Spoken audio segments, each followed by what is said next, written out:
Olá, queridos alunos, dando continuidade aos nossos estudos, compreendendo a doutrina espírita, especialmente o Livro dos Espíritos, vamos abordar hoje a questão da origem da Terra, a origem e formação dos seres vivos, e fica aqui sempre para instigá-los a pensar: o que será que Jesus quis nos dizer que há outras moradas na casa do meu Pai? Será que ele se referiu à morada Terra? Será que existem outras moradas? Será que são os corpos nossos que vão se deslocar para aqueles outras criações? Será que só o meu corpo será meu espírito? Veremos no próximo encontro. Não se esqueçam de se inscrever no nosso canal, ativar o sininho para receber notificações de novos vídeos e também dar um like se estiverem gostando do nosso vídeo.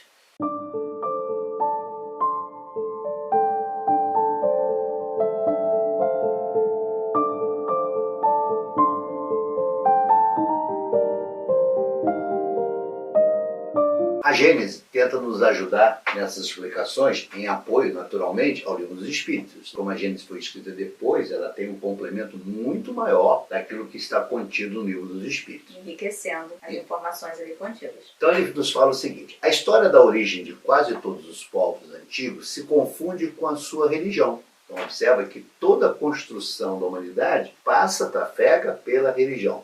E é por isso que seus primeiros livros versavam sobre religião. E como todas as religiões se ligam ao princípio das coisas, que é também o da humanidade, elas deram sobre a formação e a ordem do universo explicações em concordância com o estado dos conhecimentos da época e de seus fundadores. Daí resultou que os primeiros livros sagrados foram ao mesmo tempo os primeiros livros de ciência, como foram durante largo período o Código Único das Leis Civis. Nas eras primitivas, sendo necessariamente muito imperfeitos os meios de observação, muito eivados de erros grosseiros, haviam de ser as primeiras teorias sobre os sistemas do mundo. Então nós vamos observar que essas observações contidas nos livros sagrados, e observem, os livros sagrados não estamos falando só de Moisés, a Bíblia. Não é isso que nós estamos falando. Nós vamos encontrar essas mesmas informações em outros livros sagrados. Inclusive histórias muito parecidas. Histórias idênticas, com nomes diferentes, mas o cenário que nos é traçado é o mesmo. É o caso do dilúvio, é o caso da origem de Adão e Eva. São muito parecidas essas informações. Dando continuidade à Gênese, impotente se mostrou o homem para resolver o problema da criação, até o momento em que a ciência lhe forneceu para isso a chave. Teve de esperar que a astronomia lhe abrisse as portas do espaço infinito e lhe permitisse mergulhar aí o olhar, que, pelo poder de cálculo, determinasse com rigorosa exatidão o movimento, a posição, o volume, a natureza e o papel dos corpos celestes. Que a física lhe revelasse as leis da gravitação, do calor, da luz e da eletricidade. Que a química lhe mostrasse as transformações da matéria e a mineralogia, os materiais que formam a superfície do globo. Que a geologia lhe ensinasse a ler nas camadas terrestres a formação gradual deste mesmo globo. A botânica, a zoologia, a paleontologia, a antropologia, coube iniciá-lo na filiação e sucessão dos seres organizados. Com a arqueologia, pôde ele acompanhar os traços que a humanidade deixou através das idades. Numa palavra, complementando-se umas às outras, todas as ciências houveram de contribuir com o que era indispensável para o conhecimento da história do mundo. Então ele te mostra que, à medida que vamos evoluindo, à medida que vamos progredindo, as ciências vão agregando informações e que vão transformando velhos conhecimentos, velhos conceitos, equívocos que foram apresentados em verdade.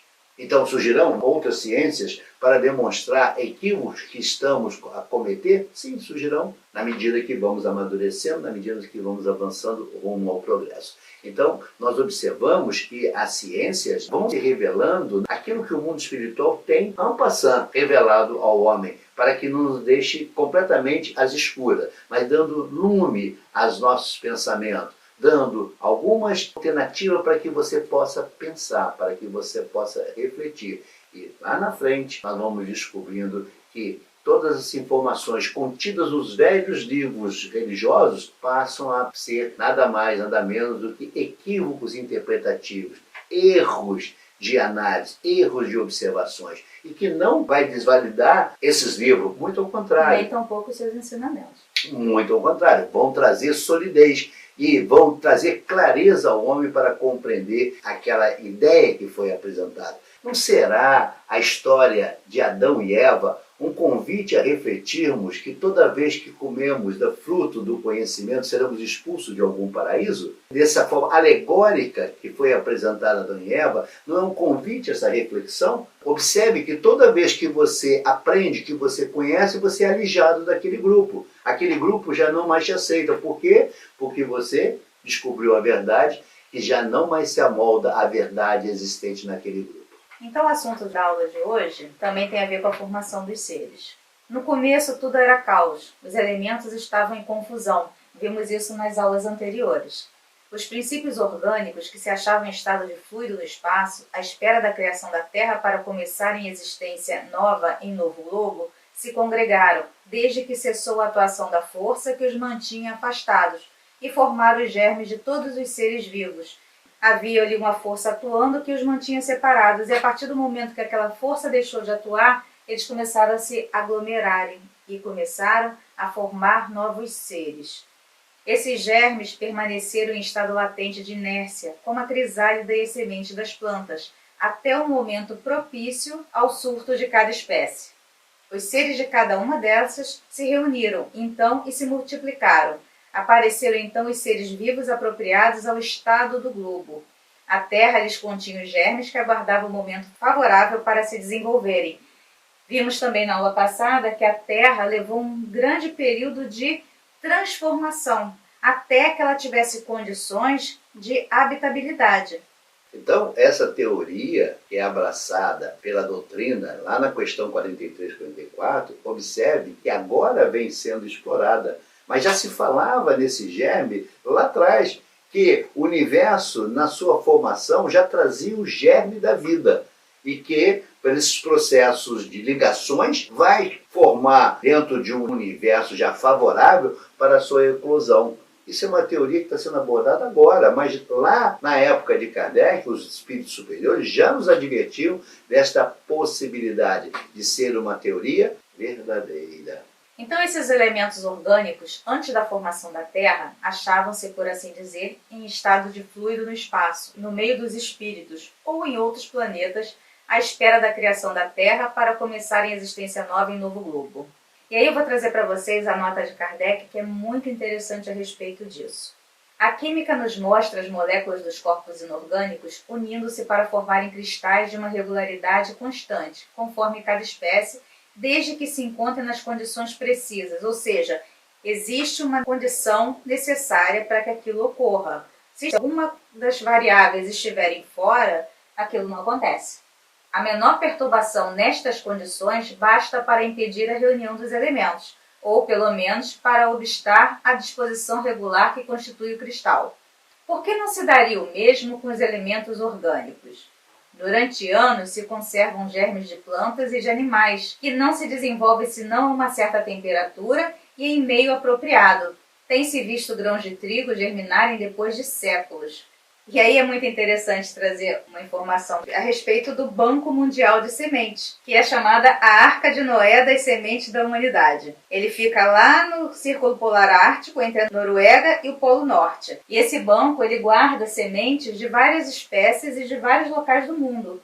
E ele fica a uma profundidade grande para, além da temperatura ser baixa, também para ele ficar protegido de cataclismas, até inclusive de uma explosão nuclear. Então, havendo também situações criadas pelo homem, está ali aquele banco protegido, como se fosse uma arca de Noé. Há, pois, nesses germes um princípio latente de vitalidade, que apenas espera uma circunstância favorável para se desenvolver. O que diariamente ocorre debaixo das nossas vistas, por que não pode ter ocorrido desde a origem do globo terráqueo?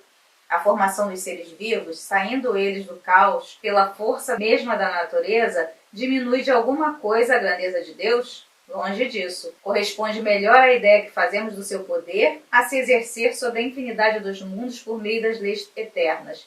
Essa teoria não resolve, é verdade, a questão da origem dos elementos vitais, mas Deus tem seus mistérios e pôs limite às nossas investigações. Então nem tudo será revelado.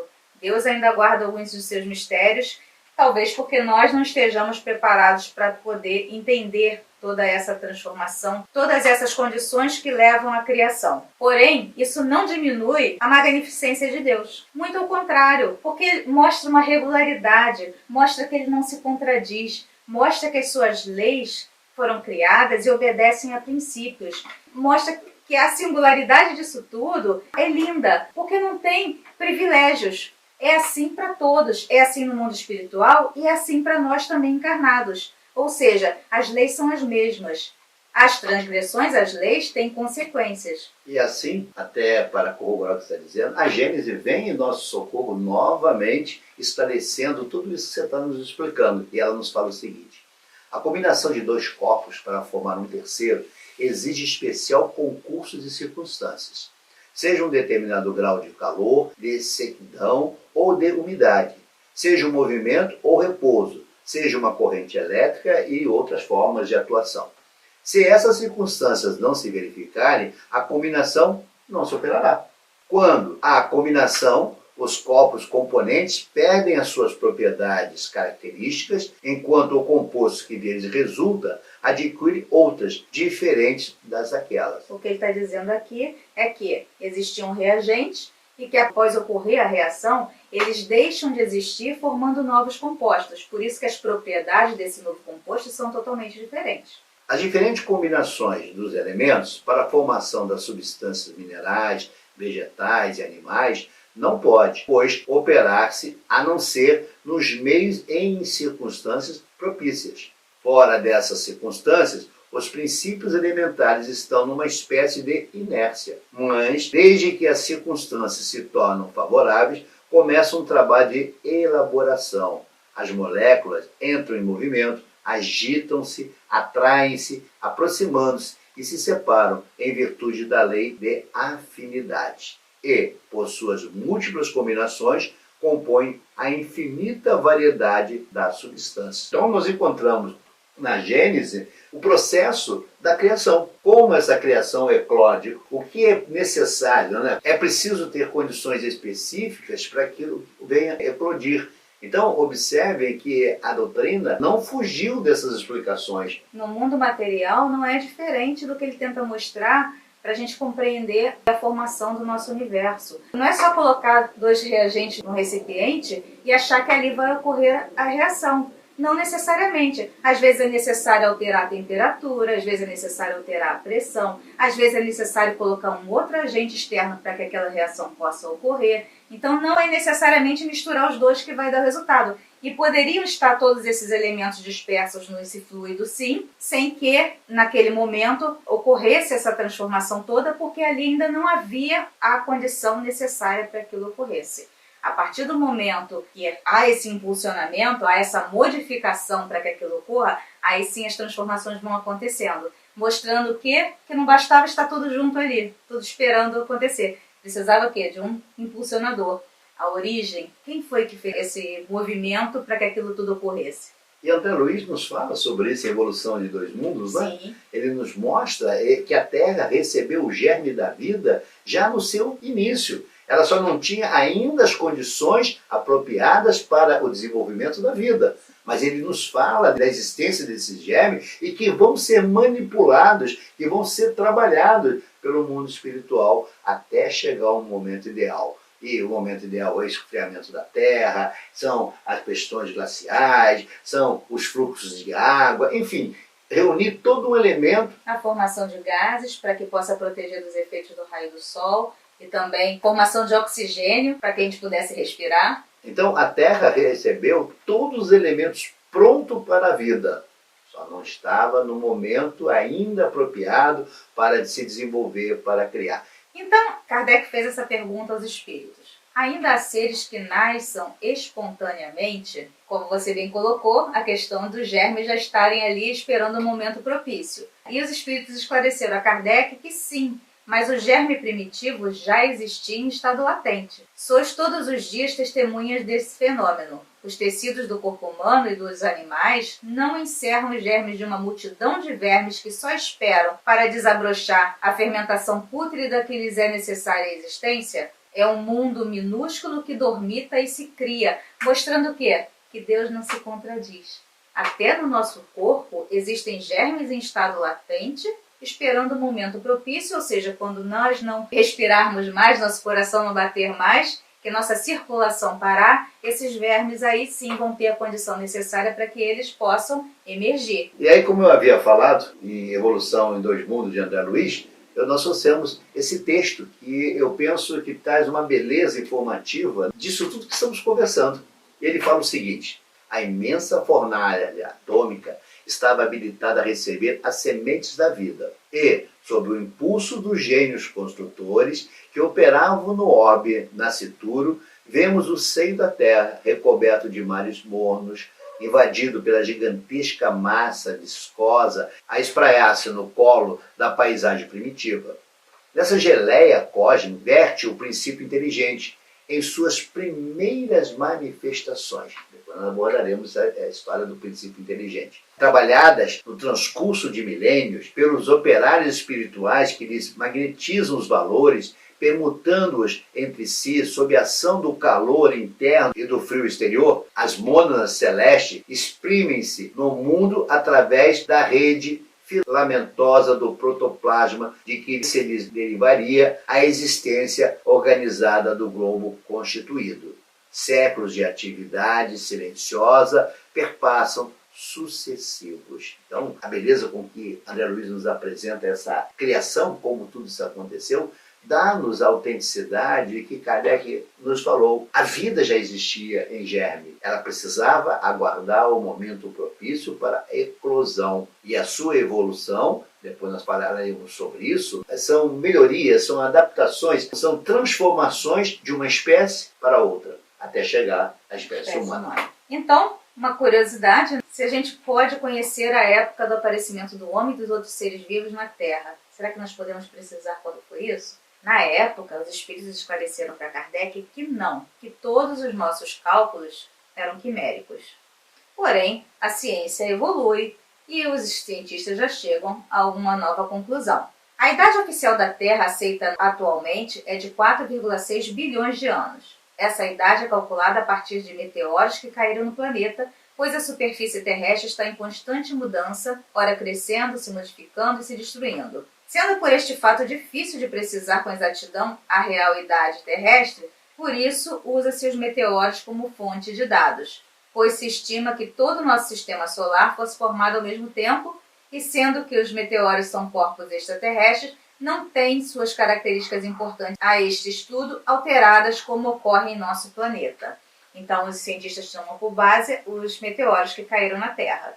Além disso, nós temos vários métodos científicos e descobertas que aconteceram da época de Kardec para cá. A teoria mais utilizada, que nós falamos até nas aulas passadas, que é a do Big Bang, lei do uso e desuso de Lamarck, seleção natural, de Alfred Russel Wallace e Charles Darwin, fósseis encontrados, datação do carbono 14, luminescência oticamente estimulada, método absoluto ou datação radioativa. Então, várias metodologias e várias descobertas feitas para trazer para a gente essa informação, que na época de Kardec não se tinha. O setor das teorias de Darwin já existiam na época de Kardec, os demais recursos tecnológicos não viam, e que hoje há, e outros muito mais avançados, a nos dar certeza de que época foi formada a Terra. Então foi usado para medir a idade da Terra o método absoluto ou datação radioativa, método de grande precisão que se utiliza dos princípios físicos da radioatividade para determinar a idade dos minerais com precisão. A radioatividade é um processo natural e espontâneo em que os átomos instáveis emitem radiação por meio de decaimento, ou seja, quando eles liberam partículas a fim de diminuírem a sua energia e tornarem-se mais estável. Então, na natureza, tudo busca a estabilidade, tudo busca o equilíbrio. Então, vamos falar um pouquinho sobre o povoamento da Terra. Segundo nos revela os Espíritos, aquele que chamamos Adão não foi o primeiro, nem o único a povoar a Terra e viveu cerca de 4.000 anos antes do Cristo. Adão não foi o primeiro. O homem cuja tradição se conservou sob o nome de Adão foi dos que sobreviveram em certa região a alguns dos grandes cataclismos que revolveram em diversas épocas a superfície do globo, e se constituiu o tronco de uma das raças que atualmente o povoam. Então ele não é o único. Segundo os espíritos esclarecem, ele é uma das raças. As leis da natureza se opõem a que os progressos da humanidade, comprovados muito tempo antes do Cristo, se tenham realizado em alguns séculos, como houvera sucedido se o homem não existisse na Terra, senão a partir da época indicada para a existência de Adão. Muitos, com mais razão, consideram Adão um mito ou uma alegoria que personifica as primeiras idades do mundo. Vamos dizer o seguinte, naquela região onde ocorreu o cataclisma, onde, proporcional àquela região, ocorreu esse dilúvio, ali sim o primeiro homem surgiu após esse evento. Mas não significa que em outras regiões da Terra já não houvesse raça humana. E ali nós vamos discutir a mudança de raça, de cor, de fala, da composição física desses seres, uma diversidade enorme que a Terra guarda da humanidade. Então, a doutrina espírita vai nos mostrar que não está em erro as religiões quando falam que naquela região surgiu o primeiro homem. Naquela região. Não estamos falando no orbe como um todo, somente naquela região. Eu vou deixar para vocês um link de um documentário da Discovery Channel falando sobre a origem do homem. É muito interessante. Alguns artigos foram publicados falando que os fósseis de Homo sapiens de mais de 300 mil anos ampliam a nossa história. Na revista Nature, eles revelaram que os hominídeos da espécie Homo sapiens são muito mais antigos do que se imaginava. Os fósseis descobertos no Marrocos mostram a existência de indivíduos da espécie entre 300 mil e 350 mil anos. As novas revelações, além disso, sugerem que os processos evolutivos relacionados ao surgimento dos humanos modernos podem não ter sido confinados à África subsaariana, como se acreditava até então. Novas descobertas sempre aparecem. Mas pode-se admitir que essas outras, vamos chamar de espécies da humanidade, em outras regiões, não tiveram sucesso. E aí nós podemos discutir que a origem nossa é de Eva. A primeira Eva, a mãe do mundo, como é falado por alguns, né? Por quê? Porque não significa que ela efetivamente gerou a humanidade. Significa dizer que as outras espécies, por questões outras que não conhecemos, não tiveram sucesso, não tiveram êxito. Como Lamarck nos orienta no sucesso das espécies. Então essas espécies não tiveram êxito. Agora, elas foram exterminadas. Mas esta que estava mais bem aprimorada, mais bem instrumentalizada, vai efetivamente se ramificando e vai repovoando aquelas regiões que deixaram de ser povoadas. Mas note, tudo isso são teorias que a ciência está desenvolvendo. Está aqui, Kardec nos apresentou números de 4 mil. Aqui já se fala em homens de 300 a 350 mil anos. E ele nos fala no início que os nossos cálculos são quiméricos. Eles não têm a precisão que a gente julga possuir. Porque muitas descobertas surgirão e que vão destruir algumas informações do passado. Principalmente aquelas informações contidas nos livros sagrados.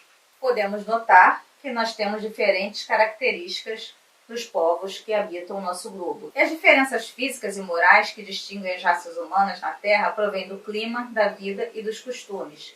Dá-se aí o que se dá com 2 filhos de uma mesma mãe, que educados longe um do outro e de modos diferentes, em nada se assemelharão quanto ao moral. Ele está falando aqui tanto das diferenças físicas quanto morais, ou seja, aquelas que nós herdamos os genes dos nossos pais e também fruto da educação que recebemos. Então todas elas são diversas. O homem surgiu em muitos pontos do globo, em épocas várias, o que também constitui uma das causas da diversidade das raças. Depois, dispersando-se os homens por climas diversos e aliando-se os de uma aos de outras raças, novos tipos se formaram, todos da mesma família, não se constituindo espécies diferentes, sendo todos os homens irmãos em Deus, porque são animados pelo Espírito e tendem para o mesmo fim, mesmo não procedendo de um só indivíduo a espécie humana. Então, os espíritos esclarecem que a espécie humana ela não veio só de Adão. Foram várias espécies espalhadas pelo globo e que explicam as diferenças físicas que nós temos uns dos outros. Muitas adaptadas ao clima, mas outras nem tanto. E o fato de sermos diferentes fisicamente não quer dizer que não sejamos irmãos. Ou seja, somos todos filhos do mesmo Criador, irmãos em Deus. Tem estudos fantásticos, mostrando inclusive a influência da alimentação na transformação daquela espécie. nas modificações de cor, de tamanho, de complexão física, mostrando as influências do alimento das regiões. Então, nós observamos que a ciência vão trazer alicerce a isso que Kardec nos apresenta na questão 52 a 54. E aí falamos da espécie humana, falamos das diferenças características dos habitantes do nosso planeta. Será que o nosso planeta é o único a ser habitado? E pretensão, né? E pretensão. Respondendo à pergunta inicialmente feita, quando Jesus disse, não se turbe o vosso coração, credes em Deus, credes também em mim, há muitas moradas na casa do meu Pai, estava nos ensinando o princípio da pluralidade das existências de uma maneira cristalina para não deixar dúvidas. É claro que naquele momento talvez os habitantes não tivessem essa compreensão. Hoje nós já estudamos, nós já evoluímos, nós estamos progredindo e podemos conceber o que Jesus já falava há mais de 2000 anos atrás. Ou seja, que a casa do Pai não é só essa que nós temos. Seria muita pretensão nossa achar que o nosso planeta é o único planeta habitado. Então a casa do Pai é o universo. As diferentes moradas são os mundos que circulam no espaço infinito e oferecem aos espíritos que nele encarnam moradas correspondentes ao adiantamento dos mesmos espíritos. Então essas diversas moradas têm a ver com o nosso adiantamento moral. E não esquecendo que, como foi nos dito, os planetas que se formam já têm a vida em germe. Ela guarda, claro, não vamos entrar nesse cenário agora, ela guarda o momento propício para eclodir e ter a habitação do espírito. Em que corpo? Esses novos corpos em germes que estão aguardando para ser eclodidos. E esses corpos vão ser adaptáveis ao local onde vão encarnar os espíritos. Então Kardec perguntou se são habitados todos os globos que se movem no espaço. Os espíritos disseram que sim, e o homem terreno está longe de ser, como supõe, o primeiro em inteligência, em bondade e em perfeição. Entretanto, há homens que se têm por espíritos muito fortes e que imaginam pertencer a este pequenino globo o privilégio de conter seres racionais. Orgulho e vaidade. Julgam que só para eles criou Deus o universo. É muita pretensão nossa, né? Então a gente olha para o céu, vê uma infinidade de planetas, de estrelas, de astros, e achar que essa criação toda é só para nos agradar? Nossa, é muita pretensão mesmo. Então a constituição física dos diferentes globos de modo algum se assemelham, seguindo daí que tem organizações diferentes os seres que os habitam, do mesmo modo que no vosso os peixes são feitos para viver na água e os pássaros no ar. As condições da existência dos seres que habitam os diferentes mundos hão de ser adequadas ao meio em que lhes cumpre viver. Então os planetas são diferentes do nosso. Então achar que tem que ter a espécie humana da forma que nós nos vemos nesses outros planetas, por quê? Se os planetas são diferentes. E aí ele perguntou também se os mundos mais afastados do Sol estarão privados de luz e calor, por motivo desse astro se lhes mostrar apenas com a aparência de uma estrela. Olha que na época também só tinha por base o que? O sistema solar. Hoje sabemos que existem tantos outros sistemas aí. Pensais então que não há outras fontes de luz e calor além do Sol? E em nenhuma conta tendes a eletricidade que em certos mundos desempenha um papel que desconheceis e bem mais importante do que lhes cabe desempenhar na Terra? Kardec faz uma nota também nessa questão, dizendo que as condições de existência dos seres que habitam os diferentes mundos hão de ser adequadas ao meio em que lhes cumpre viver. Assim acontece com relação a outros mundos, que sem dúvida contêm elementos que desconhecemos. Não vemos na Terra as longas noites polares iluminadas pela eletricidade das auroras boreais? Que há de impossível em ser a eletricidade em alguns mundos mais abundante do que na Terra, a desempenhar neles uma função de ordem geral, cujos efeitos não podemos compreender. Então o fato de a gente não conseguir compreender não quer dizer que não exista. O importante é que a doutrina ela não se furta em abordar esses e outros tantos assuntos, bastante complexidade e até bastante polêmico, dessa existência ou não de outros mundos. Mas ela nos assevera que sim, ela existe, existem outros seres de formas diferentes da nossa, de evoluções diferentes da nossa. O importante é compreendermos que esses planetas, esses mundos, concorrem para a providência divina. Sim. E cada agente que ali habita, apesar de ter, digamos assim, como uma roupagem de um astronauta diferente da nossa, o seu interior, o seu conteúdo, a sua alma é a mesma que habita na Terra, que habita nesses planetas. E na medida que vamos evoluindo, vamos migrando para planetas mais evoluídos, vamos adquirindo condições de habitar aqueles novos corpos. Mas note, Os corpos são adaptados às necessidades daquele ambiente, são formados para aquele ambiente. Mas lembre-se, o conteúdo, a alma, o espírito é uno. Então, na medida que esse espírito ganha uma nova compreensão, ele muda sim. Por isso Jesus nos falou: há outras moradas na casa do meu Pai. Ele nos falava dessa transmigração desse espírito, né? Do espírito, não do corpo. O corpo, matéria, fica na terra sim, e há de apodrecer, e há de sofrer todos os processos de putrefação necessários à transformação desta matéria. Mas o espírito não. Esperamos que vocês tenham gostado. Nos veremos no próximo encontro. Fiquem em paz.